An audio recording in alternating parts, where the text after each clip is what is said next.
It was really an impromptu trip, finalized just the night before.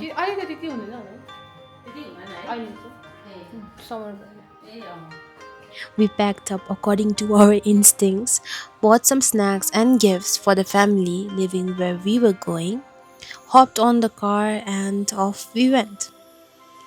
I've always loved cold places, and majority of my father's family being there was a huge plus point.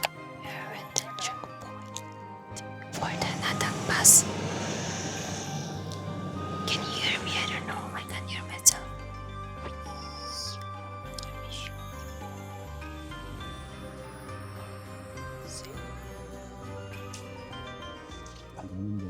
There's just something about the cold air, fresh atmosphere, and the culture so embedded in the hearts of people there that makes me feel warm every time despite the chill weather.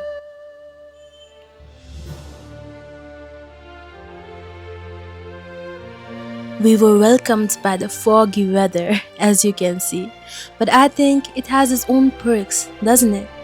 I absolutely loved it. It added a kind of mystery element to the car ride, making it feel like we were in a movie. I think the scenes speak for themselves quite effectively.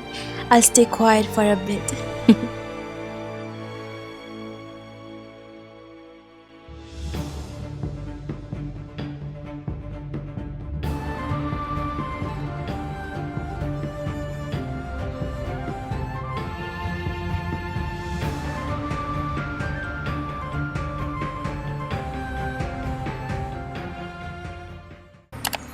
Okay, so after that first phase of the car ride, we stopped by one of the most traditionally cozy cafes that I've ever come across.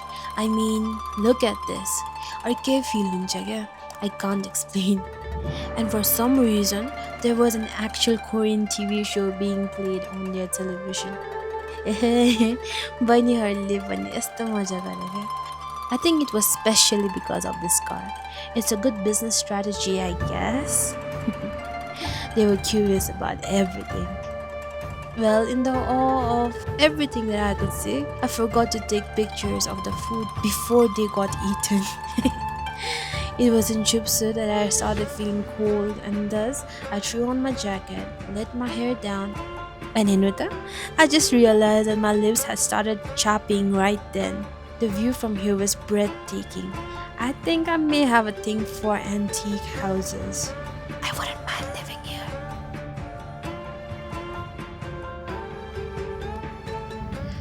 After that cozy little break, as we continued our journey, the road began to shift, winding higher and higher into the clouds.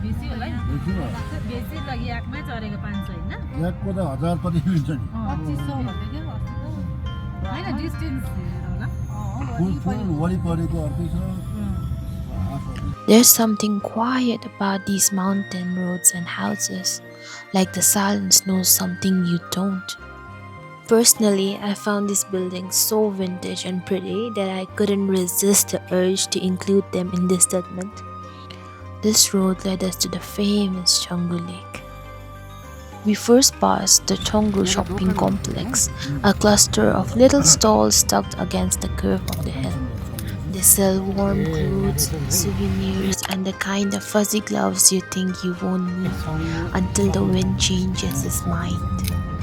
It's one of those places where every shopkeeper has a story, and every story has its own warmth. We didn't stop for long, just enough to breathe it in.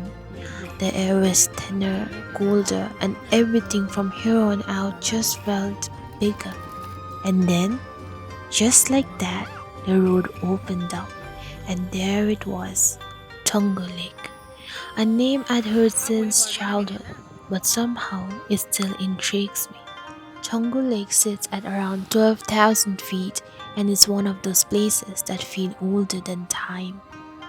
It sits like a mirror between mountains, quietly watching, and if you look long enough, it almost feels like it's watching back. It's a popular spot now. Tourists come and go. clicking pictures, sipping chai, renting boots too big for their feet. But under all that bustle, there's a quieter story, a much older one. They say this lake was once a yak pasture, that long ago a white-haired herder woman dreamt of a flood. She warned everyone to leave, most didn't, and then the waters rose, flooding the valley, swallowing homes, forming the lake. But here's the part I can't stop thinking about. Some believe she wasn't just a herder, that she was the lake itself in disguise, a garden spirit sent to protect or to cleanse. They say she still resides in the waters, that the wind that brushes her face here might be her watching, listening. I don't know if that's true, but something about this place feels alive, like it remembers.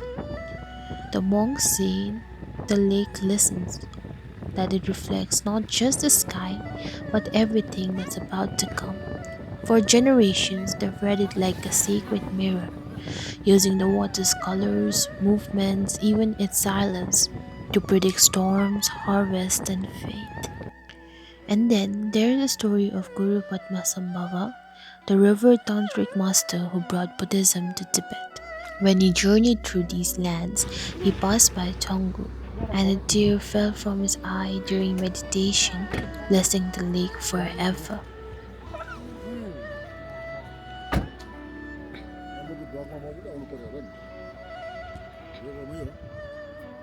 कि नहुने त्यो माथि डाँडा मुजी कहिले जानु भने कंडारा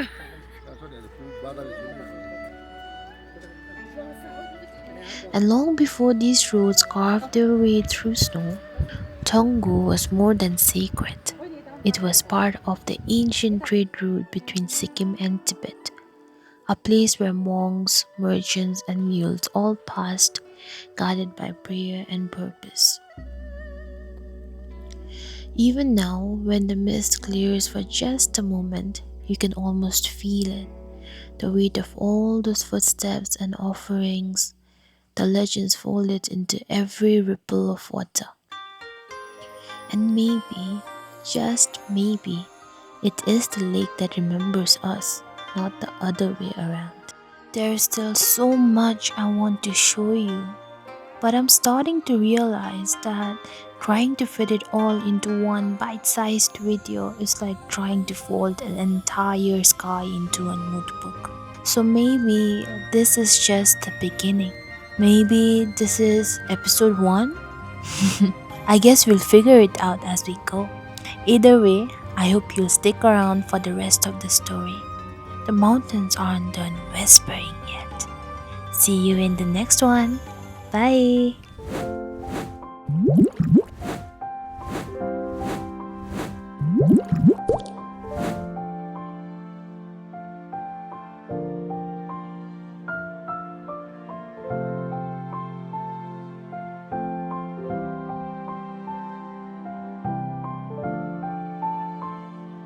यो चाहिँ के भएको अब एकजना दुध चाहिँ हेर्छ हैन